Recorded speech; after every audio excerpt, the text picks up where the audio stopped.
Selamat siang Bapak Ibu sekalian dikasihi Tuhan.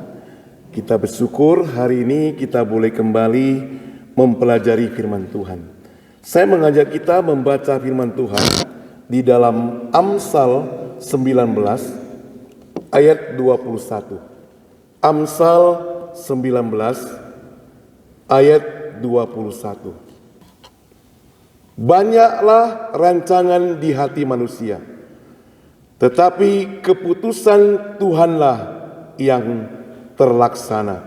Saya ulangi, banyaklah rancangan di hati manusia, tetapi keputusan Tuhanlah yang terlaksana.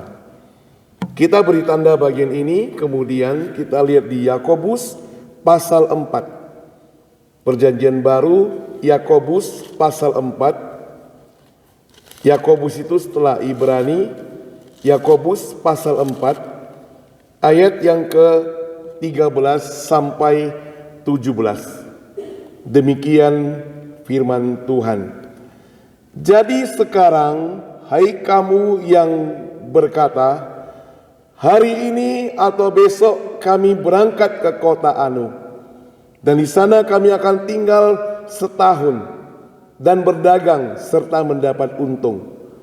Sedang kamu tidak tahu apa yang akan terjadi besok. Apakah arti hidupmu? Hidupmu itu sama seperti uap yang sebentar saja kelihatan lalu lenyap. Sebenarnya kamu harus berkata, jika Tuhan menghendakinya, kami akan hidup dan berbuat ini dan itu. Tetapi sekarang kamu memegahkan diri dan congkakmu, dan semua kemegahan yang demikian adalah salah. Jadi jika seorang tahu bagaimana ia harus berbuat baik, tetapi ia tidak melakukannya, ia berdosa. Sekali lagi kita berdoa. Bapa di surga, pakailah firman Tuhan yang sudah kami baca, supaya kami boleh merenungkan pada hari ini dan boleh jadi berkat buat kami semuanya. Juga pakai hamba Tuhan yang mempersiapkannya, supaya firman Tuhan sungguh-sungguh jadi kekuatan, jadi pedoman, jadi pengajaran bagi setiap kami Tuhan. Dalam nama Tuhan Yesus kami berdoa. Amin. Saudara sekalian, di dalam kehidupan kita orang percaya maupun orang yang tidak percaya, kita selalu mempunyai rencana. Waktu kita baru datang dari Indonesia pertama kali, mungkin di dalam bayang-bayangan kita itu, ke depan itu kita harus bagaimana? Ada orang katakan, saya harus cepat-cepat dapat pekerjaan, cari dolar sebanyak-banyaknya, supaya kaya raya, supaya banyak uang, bisa beli rumah. Yang masih muda katakan bisa cari istri, dan sebagainya.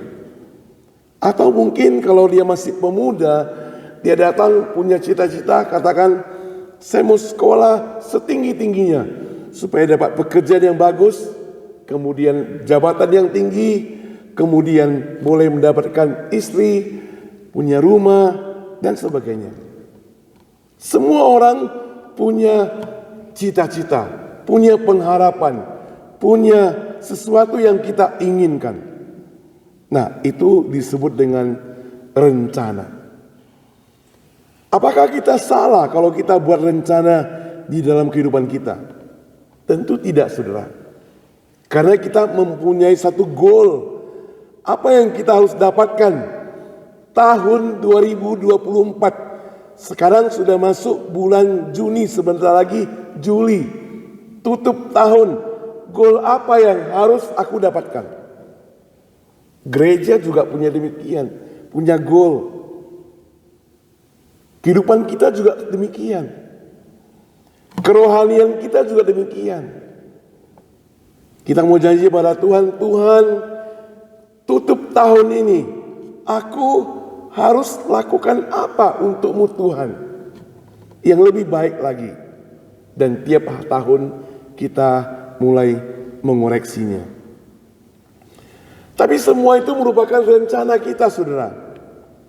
Maka dikatakan manusia merencanakan, Tuhan pula yang menentukan. Kadang apa yang kita kehendaki, apa yang kita mau, apa yang kita suka, belum tentu merupakan kehendak Tuhan. Justru kadang apa yang kita tidak kehendaki, apa yang kita tidak suka, apa yang kita rasa tidak nyaman, Tuhan berikan pada kita. Rancangan hidup kita itu juga kadang-kala selain Tuhan tentukan, sebelumnya Tuhan juga bisa pakai orang-orang di sekitar kita menentukan kita, saudara. Kalau kita bekerja, bos kita menentukan masa depan kita. Kapan kita harus naik pangkat, kapan kita harus dikeluarkan, kapan kita harus pindah, dia tentukan. Dan saya percaya Tuhan memakai orang itu untuk menentukannya dalam kehidupan kita. Nah saudara, dengan kata lain, selain Tuhan membuat rencana dalam kehidupan kita secara nyata, Ia juga memakai orang-orang sekitar menentukan rencana hidup kita. Barangkali kita yang sendiri yang dipakai oleh Tuhan merencanakan terhadap masa depan anak-anak kita, itu Tuhan pakai terhadap kita. Di dalam Yeremia 29 ayat 11 itu jelas sekali firman Tuhan yang sudah kita sering barangkali hafal, dikatakan, sebab aku ini mengetahui rancangan-rancangan apa yang ada padaku mengenai kamu. Demikianlah firman Tuhan, yaitu rancangan damai sejahtera dan bukan rancangan kecelakaan, untuk memberikan kepadamu hari depan penuh pengharapan. Itu rancangan Tuhan atas hidup kita. Nah kalau kita amini itu, kalau kita setujui, bahkan kalau kita imani itu, maka seluruh hidup kita sudah serahkan ke dalam rancangan Tuhan. Coba kita duduk diam sejenak, kita merenungkan hidup kita ini. Hari ini kita seperti ini, inilah merupakan rancangan juga dari Tuhan. Saudara dikasih Tuhan, lalu apa yang bisa kita lakukan untuk memenuhi rancangan Tuhan? Ingat saudara, manusia itu rapuh. Manusia itu tidak kuat, tidak tangguh kalau tanpa Tuhan. Itu sebabnya yang pertama saya catat di sini adalah manusia rapuh terhadap rencananya. Yakobus mengingatkan bahwa rencana manusia itu sangat-sangat rapuh dan tidak pasti. Janji belum tentu pasti kalau janji manusia. Saudara bisa merasakan sendiri. Jangankan janji-janji dulu-dulu saudara.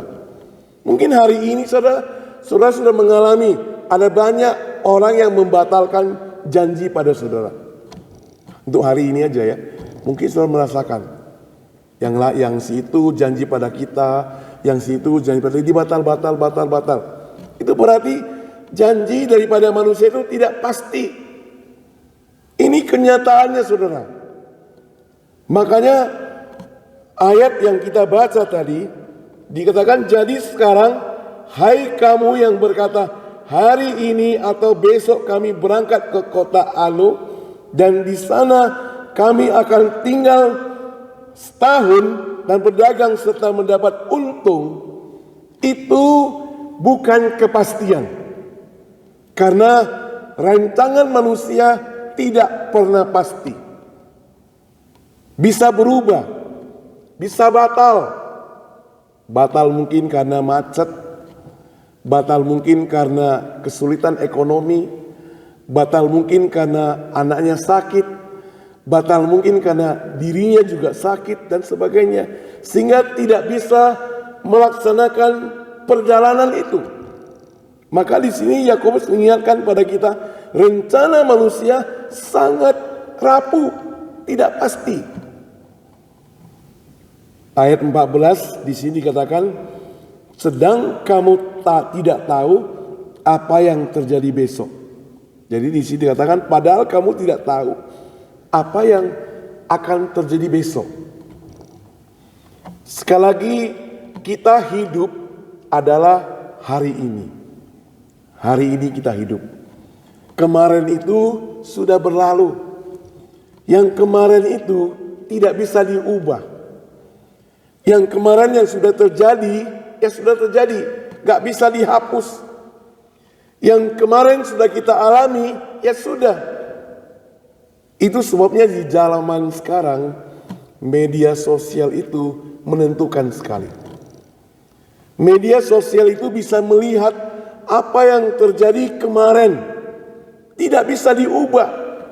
Kalau kemarin kita pernah berkata simpannya, orang akan pelihara itu baik-baik, mencari kesalahan kita terus menerus sampai riwayat hidup kita habis, saudara. Karena saudara, kita hidup pada zaman yang begitu canggih. Kalau kemarin kita berbuat baik, orang juga akan mencatatnya. Tapi yang menjadi masalah adalah di dunia ini, kebaikan yang 1000 dapat dihancurkan oleh keburukan yang 1. Baik kita berbuat. Satu kali saja kita salah berbuat yang salah, langsung sudah dicap salah. Orang datang pinjam duit, kita pinjemin. Satu kali saja kita katakan, hari ini gak punya, langsung dibilang kamu jahat. Itu salah satu contoh. Tolong. Satu kali kita tidak tolong, sudah dianggap kita jahat. Nah, saudara, maka di sini kita tidak tahu hari esok. Hari esok itu merupakan jangkauan Tuhan, bukan jangkauan kita. Kita ini hidup hari ini, jangankan hari esok. 10 menit lagi mau terjadi apa kita tidak tahu. Mau gempa bumi, mau roboh jembatan Golden Gate, kita tidak tahu. Tetapi saudara, yang pasti adalah di dalam Tuhan kita tahu rancangan Tuhan itu selalu baik. Saudara, itu sebabnya maka kita harus berkata, jika Tuhan menghendakinya, kami akan berbuat ini dan itu. Jadi harus ada jika Tuhan menghendakinya. Kalau Tuhan berkenan, maka tahun depan saya mau pergi ke Eropa misalnya.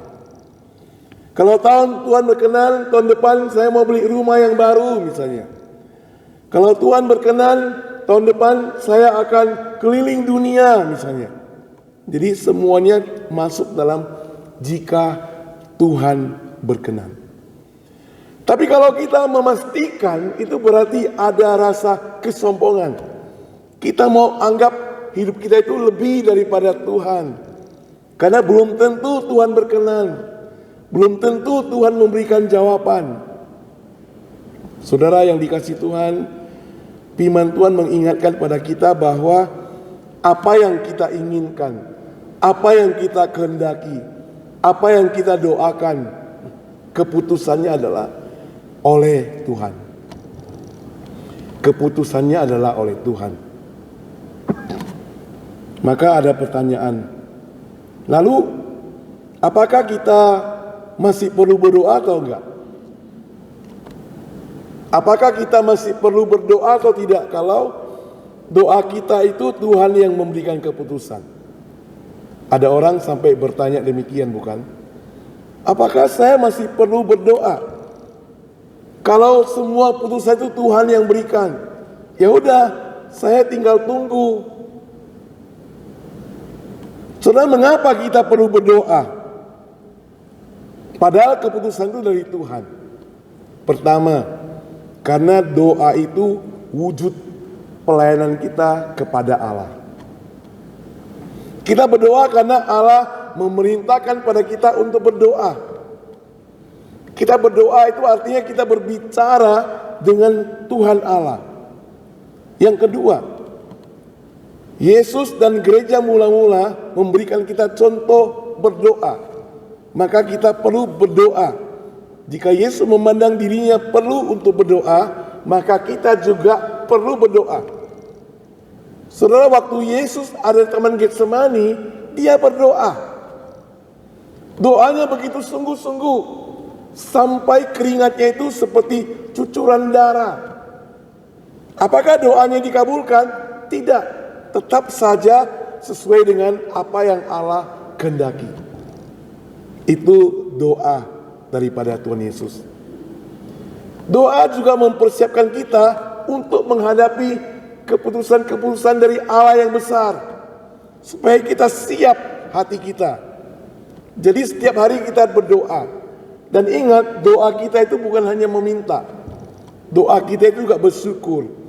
Doa kita itu juga mendoakan orang lain, mengatasi halangan kuasa gelap dalam hidup kita. Doa juga membuat kita supaya kita jauh dari pencobaan, jauh dari halangan, jauh dari perbuatan-perbuatan yang menjijikkan, jauh lagi dari perbuatan-perbuatan yang tidak berkenan. Doa juga memberikan kepada kita kekuatan, saudara. Karena kita bisa lemah waktu semua persoalan kita itu belum terselesaikan, maka kita menjadi goyah, kita jadi lemah. Itu sebab kita perlu berdoa. Serahkan sepenuhnya kepada Allah. Dan cara menguatkan rohani kita adalah dengan cara berdoa. Doa itu memberikan kepastian bahwa ada satu janji daripada Allah yang tidak pernah berubah, yang pasti, satu-satunya. Tadi saya katakan janji manusia bisa berubah. Janji manusia tidak pasti. Janji manusia itu terbatas, tidak selama-lamanya. Ketika ada sepasangan pemuda-pemudi berada di hadapan bait suci menikah, dia berjanji, aku akan hidup bersama dengan engkau sehidup semati. Itu juga merupakan ketidakpastian. Karena yang nanti jadinya adalah satu hidup, satu mati. Dan dalam doa kita bisa menyesuaikan sama dengan apa yang Allah kehendaki. Waktu kita berdoa kepada Tuhan, pengertian kita makin mendalam. Pengenalan kita akan Tuhan itu makin mendalam. Sehingga lama-lama kita tahu, oh, rupanya Tuhan itu tidak mau saya doa ini. Sampai akhirnya kita mau katakan, oh, kalau begitu saya tidak mau minta ini lagi. Saya akan doakan yang lain. Itulah makna mengapa keputusan itu daripada Tuhan. Lalu kita mesti tetap berdoa. Yang kedua, saudara, dari bagian yang kita baca, Yakobus 4 ini dikatakan bahwa sebenarnya kamu harus berkata, jika Tuhan menghendaki, kami akan hidup dan berbuat ini dan itu. Sekali lagi Yakobus menekankan bahwa dalam membuat rencana kita harus mengakui kedaulatan Tuhan, kekuasaan Tuhan. Kedaulatan Tuhan itu kita harus akui. Ayat 15 menyarankan sebenarnya kamu harus berkata, jika Tuhan menghendaki. Artinya kalau Tuhan tidak menghendaki, engkau tidak bisa lakukan itu. Engkau tidak bisa berbuat ini dan itu. Mengapa hari ini kita bisa duduk di sini? Ini karena Tuhan menghendaki kita duduk di sini. Kalau Tuhan tidak menghendaki, kita bisa saja punya banyak alasan untuk tidak duduk di sini. Tadi saya di WA seorang teman, dia katakan, Pak Saud, sorry hari ini saya gak bisa datang karena masih sibuk ngepak-ngepak barang. Ini pilihan, saudara. Mau pilih ngepak barang atau milih datang beribadah.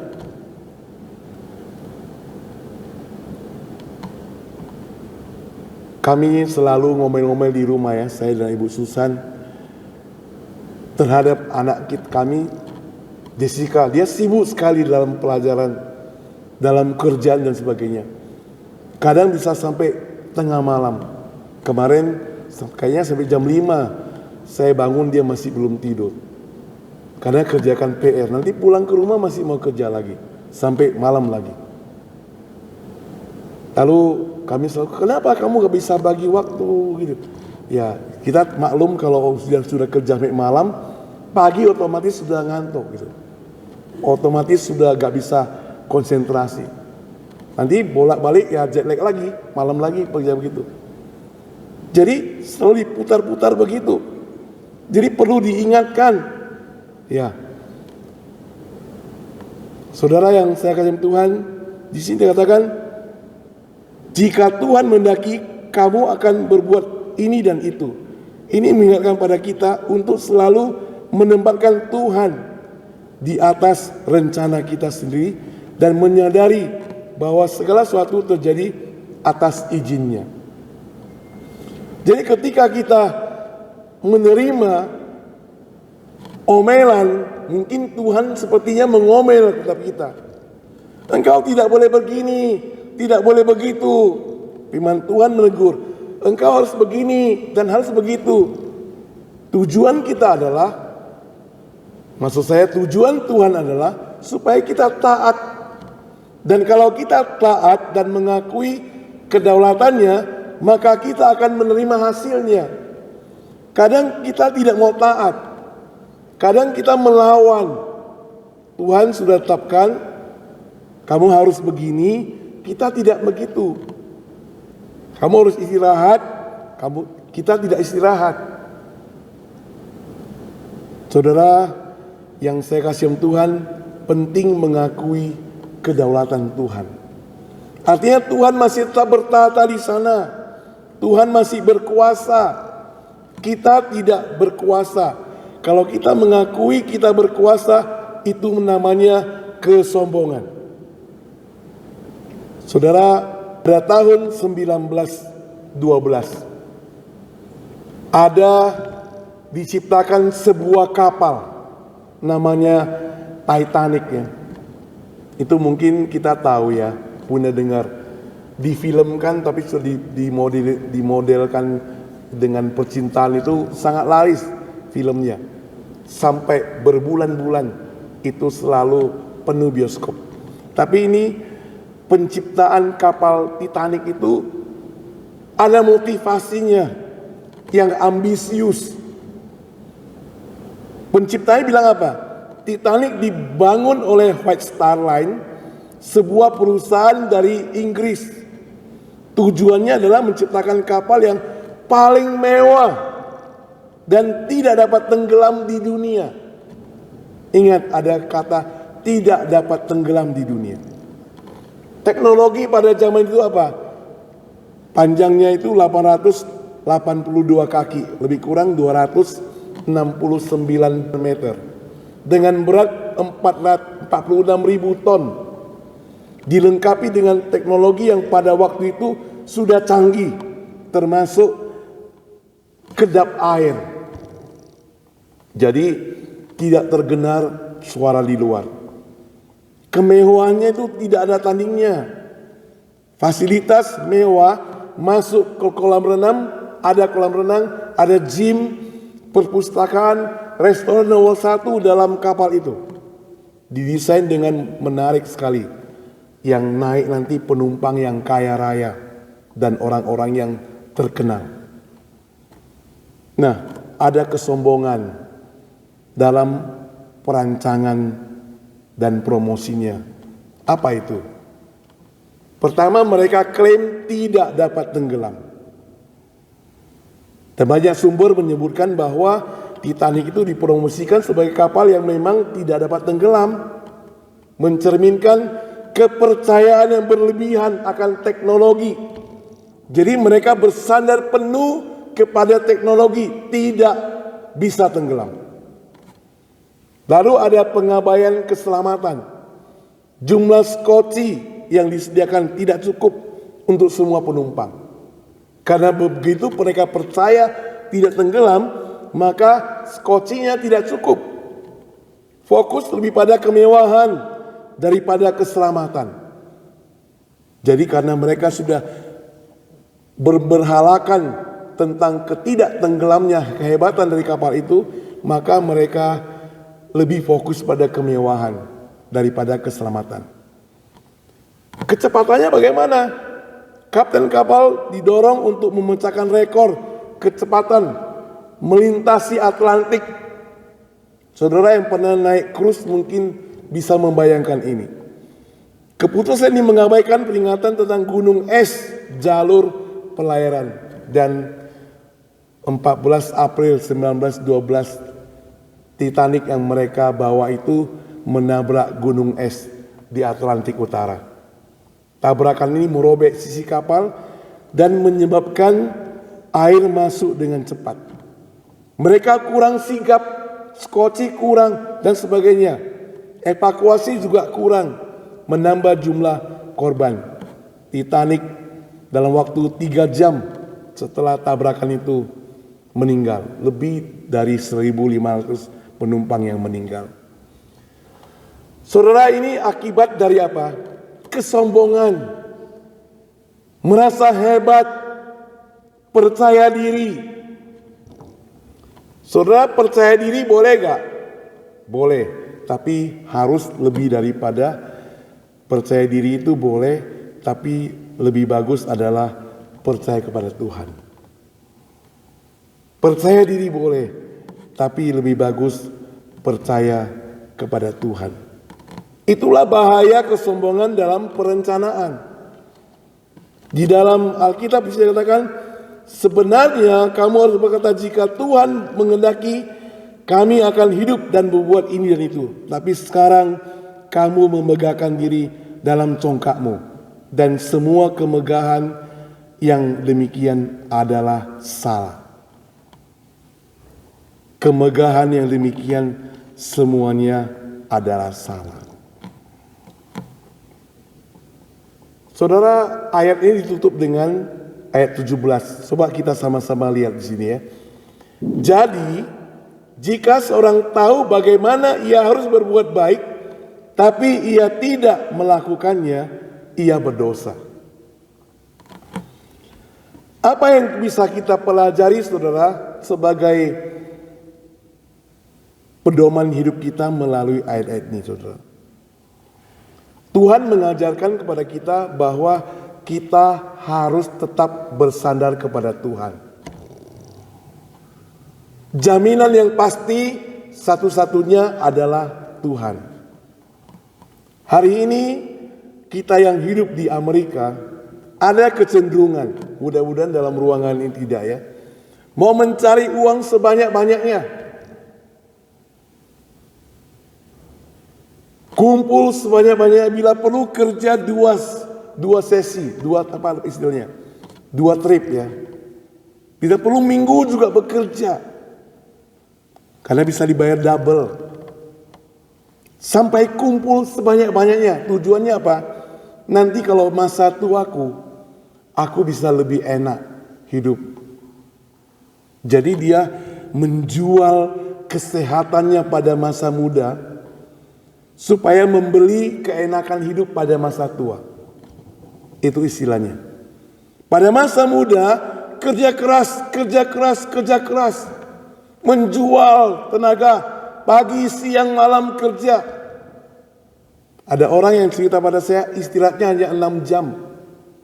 Itu pun kalau bisa tidur. Saya ingat dulu, ada famili saya kerja di Philadelphia. Dia berangkat pagi-pagi jam 5. Diantar oleh bus antar kerja. Sampai dari pagi kerja sampai sore. Pulang ke rumah sudah jam 10. Saya sempat kunjungi dia sebentar jam 10.30. Dia bilang sebentar masih mau masak, mau cuci baju, mau masak untuk persiapan besok jam 5 bawa ke sana. Saya bayangkan jam 10.30, 11 masih mau cuci baju, mau masak untuk bawa besok pagi jam 5. Kira-kira tidurnya jam berapa? Saudara, itu kenyataannya. Di Amerika ada orang yang hidup seperti itu. Yang menjadi pertanyaan, kalau dia kumpul uang sebanyak-banyaknya, menjual tenaga pada masa muda sampai pada usia tua, 60 sudah, 55 sudah disebut sebagai usia, lanjut usia kan ya. Sudah dapat diskon minggu lalu kita bilang. Nanti pada masa tuanya dia baru merasakan ini sakit, itu sakit dan sebagainya. Lalu bawa uangnya yang dia kumpulkan untuk membeli kesehatannya kembali. Makan obat, makan vitamin, ke dokter yang hebat, ini itu dan sebagainya. Bahkan cita-citanya supaya dia bisa menikmati hidup senang pun tidak bisa, saudara. Mau pakai uangnya pun tidak bisa. Mau pergi bermakan-makan di restoran tidak bisa, karena semua dia tidak boleh makan. Mau yang manis gak boleh, asin gak boleh, pedas gak boleh, perut kurang sehat. Banyak tidak boleh, berminyak tidak boleh. Mau yang agak keras gak boleh, gigi sudah mulai ompong. Jadi semua gak boleh. Makan apa? Makan bubur. Orang makan enak, dia makan bubur. Uang banyak. Tapi untuk apa? Untuk beli vitamin, untuk beli obat, untuk cari dokter, bayar kamar rumah sakit dan sebagainya. Traktir orang.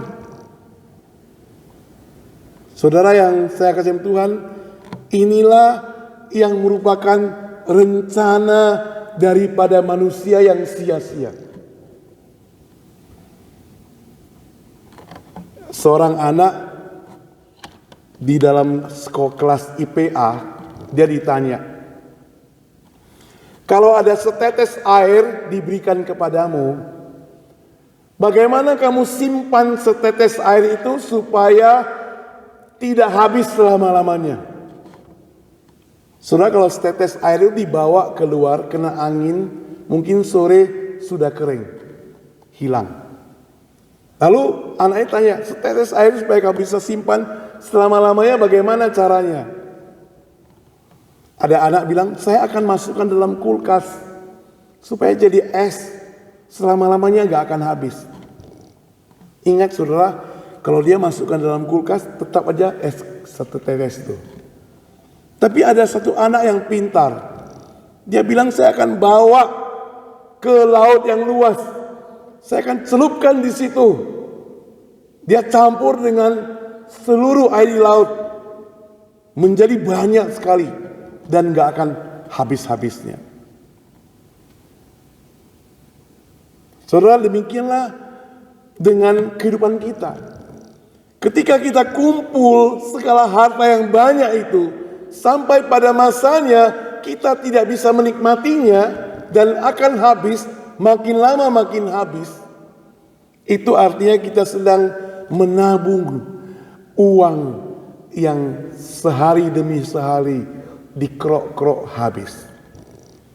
Tapi kalau kita menabungnya untuk kemuliaan nama Tuhan, untuk kerajaan Allah, itu tidak habis-habisnya.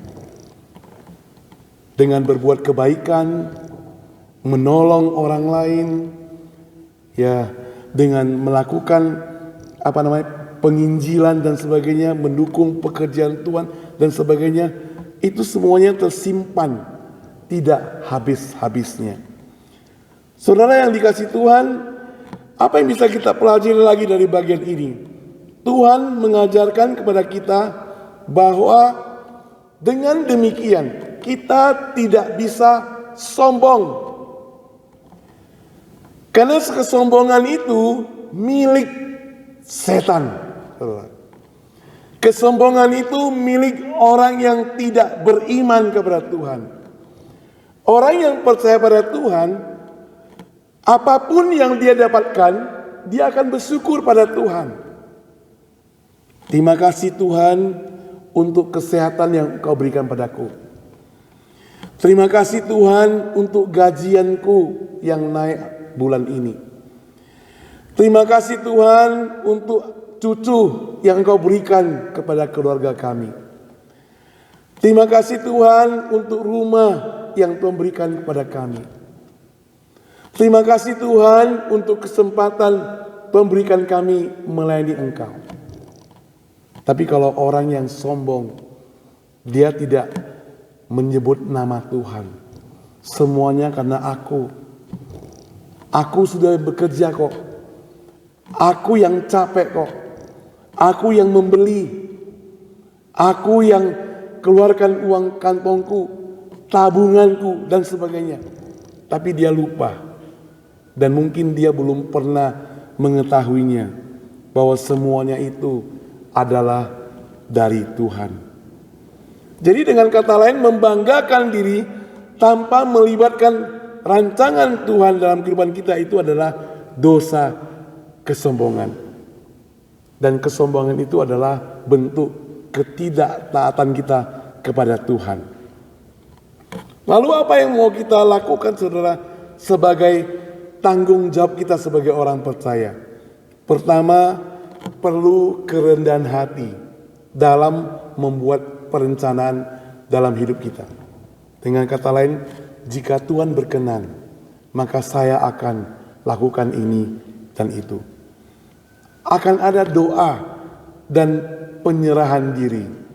Setiap rencana yang kita buat disertai dengan doa.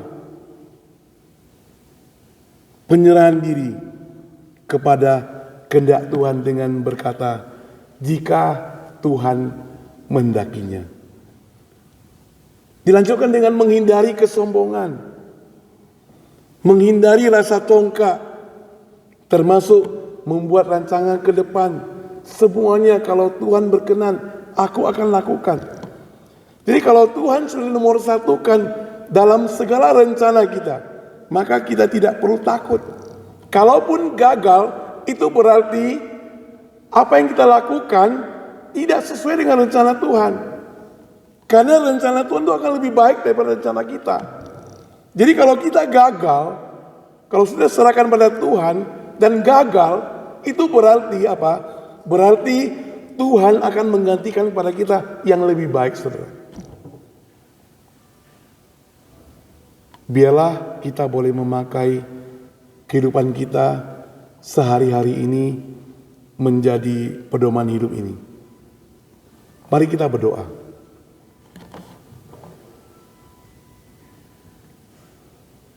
Terima kasih Tuhan untuk pengajaran-Mu yang sangat solid buat kami, bukan hanya bagi orang muda, tapi juga bagi orang-orang yang sudah lanjut usia. Bahwa kita punya cita-cita, rancangan ke depan. Semua bukan karena aku. Bukan karena aku lebih pintar. Bukan karena aku lebih jago. Bukan karena aku lebih hebat. Bukan karena aku lebih berpendidikan. Tapi semuanya ini merupakan anugerah Tuhan. Anugerah Tuhan yang membuat kami menjadi hari ini. Dan kalaupun dalam kehidupan kami ada yang gagal, itu semua Tuhan kami tahu atas seizin Tuhan. Dan kami percaya semuanya itu bukan kehendak-Mu Tuhan. Kalau kehendak-Mu, pastilah yang akan lebih baik terjadi Tuhan.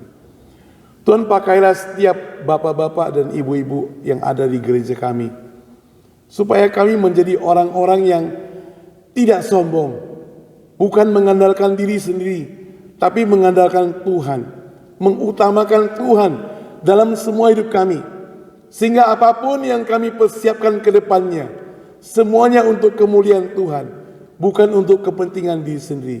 Cita-cita kami semuanya Tuhan untuk Tuhan, bukan untuk diri kami sendiri. Dengan doa kami, dalam nama Tuhan Yesus kami berdoa. Amin.